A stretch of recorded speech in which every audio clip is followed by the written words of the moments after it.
Welcome to my channel. ఈరోజు మనం ఏం చేయబోతున్నాం అంటే హాయ్ ఫ్రెండ్స్, రుషాంక్ ఇవాళ ఒక dialogue చెప్పబోతున్నాడు. Listen.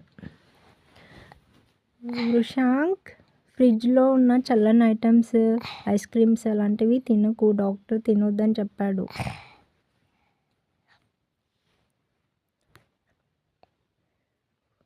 తినరమ్మా. Cool డ్రింకా, Thums Up, పిజ్జానా, cocoa కోలానా, అవేమీ కాదు, చల్లనివి ఏమీ తినకు, డాక్టర్ తినొద్దని చెప్పాడు కాబట్టి ఏమీ తినొద్దు. లేకపోతే బయట తినిపించావా? రుషాంక్ రాక్స్. Mummy shock.